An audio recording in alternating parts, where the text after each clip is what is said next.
Hola y bienvenido al podcast semanal de Hombre Décimo, porque cuando 9 personas están de acuerdo en algo, una décima debe llevar la tesis contraria. En los 5 temas de ciencia de hoy tenemos irnos a vivir a los alrededores de Saturno, el décimo factor contra el Alzheimer, captura de CO2 o bicarbonato para el hidrógeno, terapias genéticas sin virus y una pregunta con opinión: ¿el bosque sucio es bueno o malo? Vamos allá.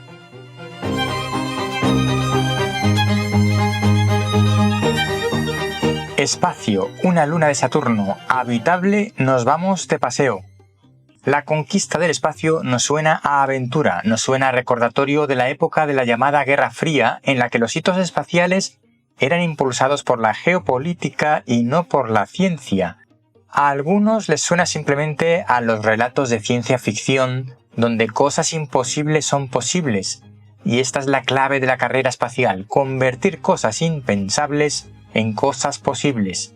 Hoy en día la carrera espacial parece impulsada por intereses económicos, turismo o contratos de las agencias espaciales o de lanzamiento de satélites.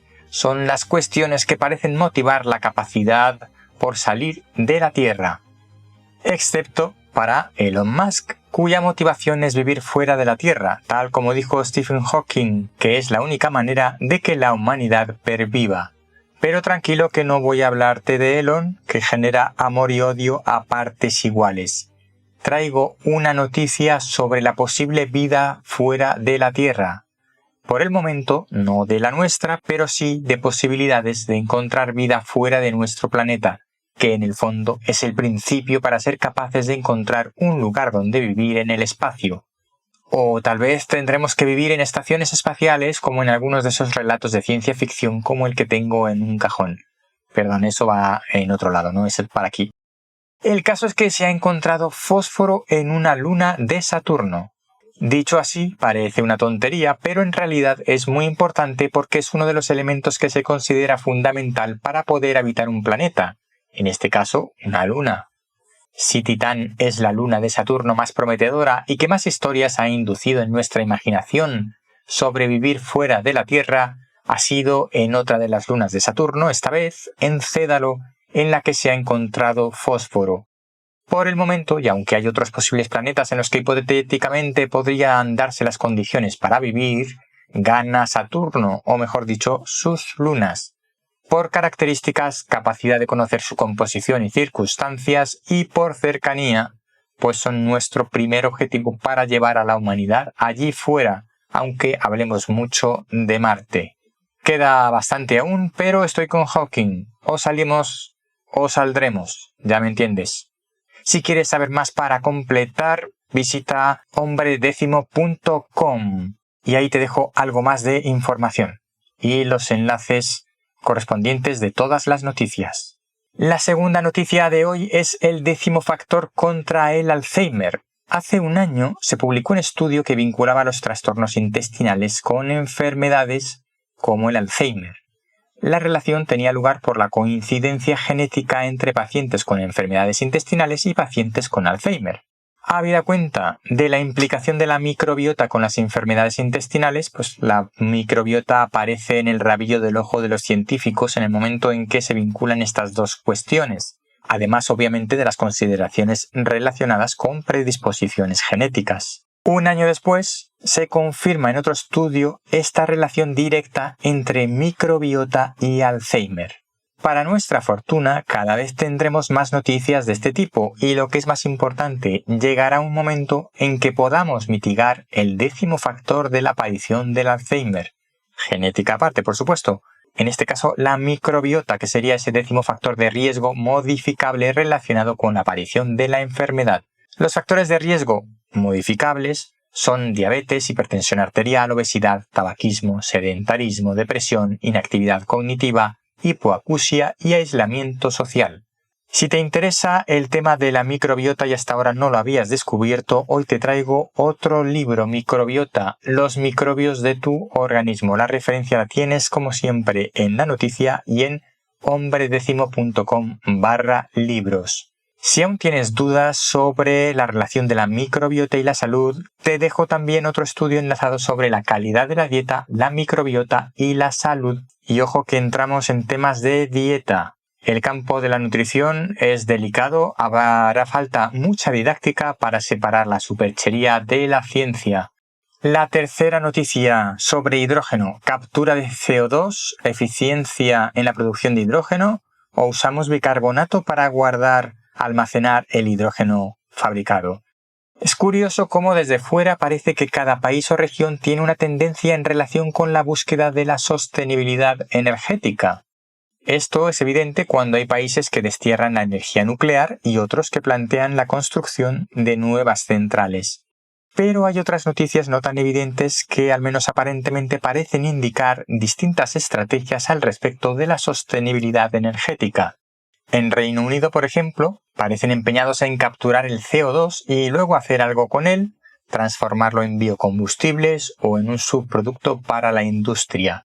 En concreto, en la Universidad de Surrey, en Reino Unido, están probando a llevar a cabo reacciones químicas del CO2, pasando por el metano, convertirlo en hidrógeno. Yo no llego a entender la utilidad de ese procedimiento, pero su meta es la descarbonización para el año 2050, como en toda Europa, y para ellos uno de los caminos es la captura del CO2. Digo que no confío mucho yo en esta estrategia de la captura de CO2 porque ya hace muchos años, casi diría décadas, que se está intentando capturar el CO2 de manera natural o artificial, en particular de manera natural para fabricar o cultivar algas o incluso bacterias que sirvan en última instancia para la fabricación de biocombustibles. Y estas tecnologías que sí se han probado a escala de laboratorio no han acabado llegando a la escala industrial, probablemente por motivos tanto funcionales como económicos. Ponía el ejemplo del Reino Unido, pero en la Universidad de Adelaida, en Australia, han desarrollado un sistema que mejora la eficiencia en el proceso de electrólisis para la producción de hidrógeno a partir de agua con catalizadores de iridio, un metal complicado, un metal raro, que además genera una serie de dificultades para la producción del hidrógeno. Y casualmente hay una empresa basada en Australia que se llama Fortescue Future Industries que ha decidido que va a invertir miles de millones de dólares a lo largo de todo el mundo en producción de hidrógeno, empezando por Estados Unidos. Así que parece que la producción de hidrógeno sí que está avanzando. En España, Repsol ha llegado a un acuerdo con el fabricante de automóviles Toyota para ofrecer el hidrógeno a sus clientes. Recordemos, si no lo sabes, que Toyota es pionera en la fabricación de coches de pila de combustible movidos por hidrógeno. Ahora mismo no puedes repostar hidrógeno en España en ningún sitio a nivel público. Pero te decía además en el título de esta noticia, que me estoy alargando un poco, que el bicarbonato podría servir como almacenamiento de hidrógeno y eso es lo que están investigando en Estados Unidos. De momento es poco eficiente el proceso, pero quién sabe. Cuarta noticia de la semana, terapias génicas sin virus. La semana pasada comenté las bases de las terapias génicas. Una de las cuestiones fundamentales es que había un gran número de terapias que estaban basadas en la utilización de virus como vectores o transportadores de los genes corregidos hacia las células del organismo. Y el uso de estos virus tiene algunos inconvenientes. Por ejemplo, la detoxificación de estos virus por parte del hígado, que no pueden transportar genes demasiado grandes y que los virus no son selectivos en determinados tejidos, que es lo que realmente interesa. También hay un efecto secundario grave, que es la estimulación del desarrollo de tumores en ocasiones. En Nature Biotechnology se ha publicado un trabajo sobre el uso de otras alternativas basadas en tecnologías como las nanopartículas lipídicas para transportar estos genes, de tal forma que evitamos todos esos problemas de los virus. Te dejo el enlace, como siempre, en la noticia en la web hombredécimo.com y alguna información adicional también. Y ya para no alargarme demasiado, solo me queda hablar de ¿el bosque sucio es bueno o malo? Con mi opinión. Y traigo este tema a cuenta hoy porque ahora que estamos ya en verano en España y empieza a haber incendios forestales, es un tema recurrente. Recientemente se ha publicado un artículo en la revista The Conversation sobre el llamado bosque sucio por parte de un catedrático y un profesor de universidad de departamentos de ecología, que desde luego saben mucho del tema. Y en el artículo se explica bien la situación de la renaturalización espontánea de áreas forestales. Cuando hablo de área forestal no solo hablo de masas arbóreas, sino de cualquier área verde natural. El artículo explica muy bien lo que pasa cuando una pradera deja de servir de alimento al ganado, por ejemplo, y cito textualmente: los campos y pastizales abandonados se transforman primero en matorrales y con el tiempo en bosques, gracias a la colonización progresiva por parte de arbustos y árboles. Es decir, el monte sucio es un estado más en la dinámica del ecosistema. Yo creo que mejor explicado no puede estar. ¿Qué ocurre? Que fundamentalmente este bosque sucio es material para incendios forestales, es combustible para los incendios, y eso en principio no parece buena idea. Es verdad que el artículo empieza contando los problemas que tiene el bosque sucio, el llamado bosque sucio, pero el artículo en definitiva aboga por dejar este monte tal cual, dejar que el espacio se renaturalice de forma natural, valga la redundancia, a su ritmo sin intervención humana, al menos donde no se utilice ese monte. Eso es lo que dice el artículo. Está todo muy bien construido y bien explicado y razonado.